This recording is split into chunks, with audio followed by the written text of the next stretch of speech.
Before we dive in, I just want to say the response to the semiotics of Alien episode has been wild.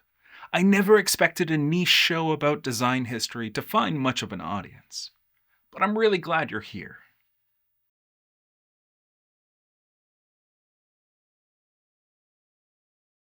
So, when you think of Alien, you probably picture the Xenomorph, the creature that never stops becoming something worse.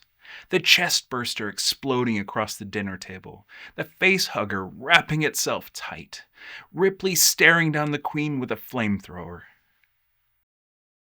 But there's another monster, hiding in plain sight. It doesn't lunge from the shadows. It seeps in, frames every corridor, and stalks every breath. It's the quietest killer in the franchise. Color. From the very first film, Alien has been speaking in color, not just for style, but as coded signals, telling us what kind of story we're in long before the characters figure it out. Once you start noticing the palette choices, you can't unsee them.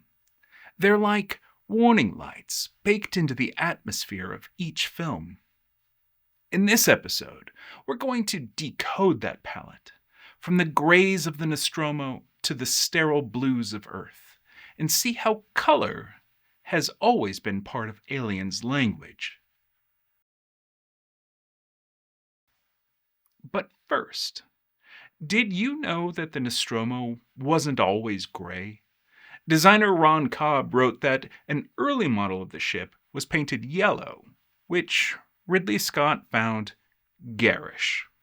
It was repainted a dull gray, a deliberate shift away from construction vehicle vibes towards lifeless industrial haulage.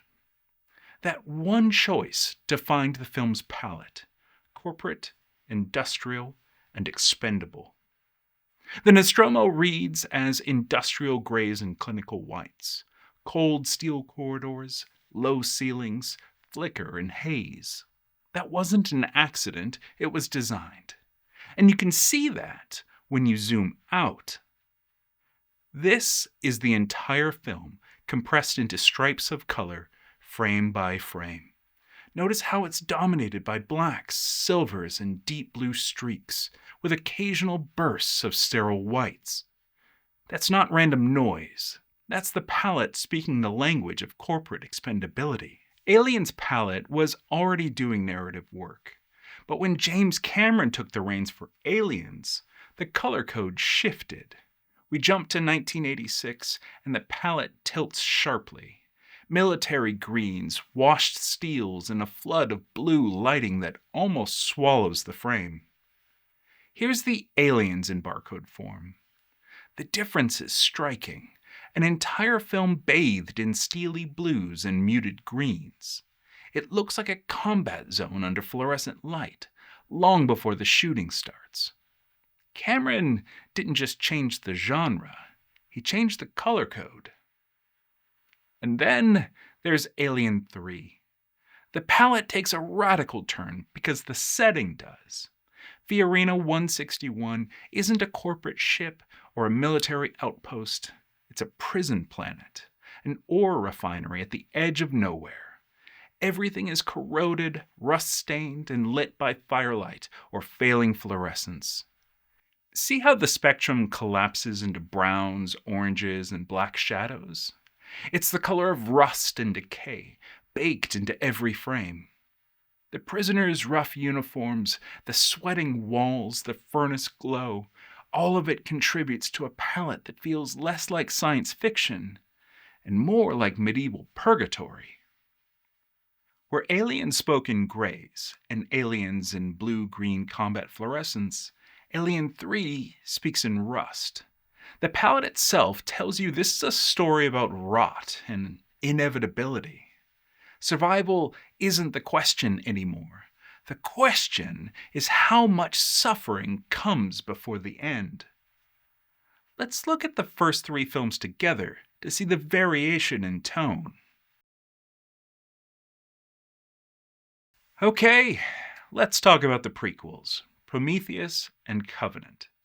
Suddenly, the palette gleams with luminous whites and brushed golds. Production designer Arthur Max described Prometheus as a flagship built with monumental, almost classical grandeur. And that's what the color communicates: awe, faith, the lure of creation. By Covenant, the gold fades, the palette hardens into sterile whites and shallow blacks. Color finishing supervisor Steven Nakamura and DP Dariusz Wolski pushed the grading into severe contrast, stripping away warmth, flattening skin, and emphasizing the clinical.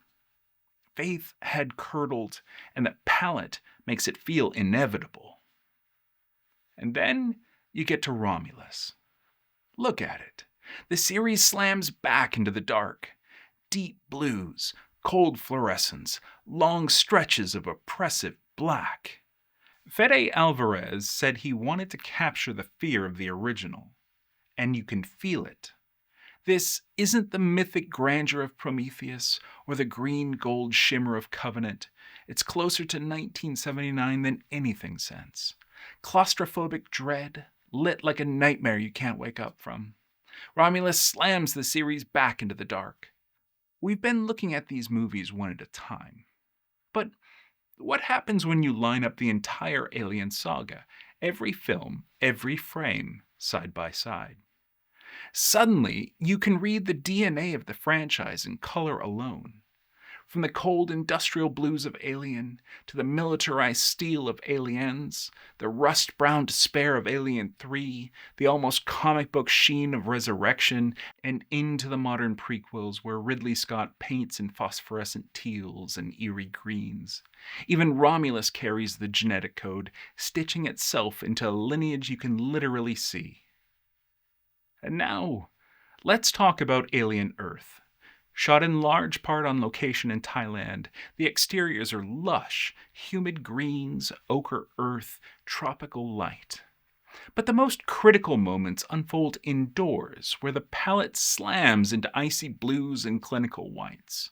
Boardrooms, bunkers, sterile compartments, spaces drained of warmth, drained of humanity. The contrast between natural exteriors and sterile interiors tells you all you need to know. Whatever life exists out there, the system inside is ready to extinguish it. It's worth noting the importance of lighting technology here. In 1979, color on set was shaped by the limits of tungsten bulbs, gels, and film stock. Today, LED systems can reproduce virtually any hue, which means every sterile wash of blue in Alien Earth isn't accidental, it's chosen. Every color is intentional. Across 9 entries, Alien has never stopped speaking in color. Gray told us we were disposable. Blue-green told us the Marines didn't stand a chance. Rust told us decay was inevitable. Gold pretended we could play God. And now, Earth's pale blue whispers something new, that survival might already be out of reach. If you like looking past the horror to spot the hidden codes, subscribe for more. We're not just watching Alien here, we're decoding it, one color, one sound, one symbol at a time. Okay, I'll see you in the next one.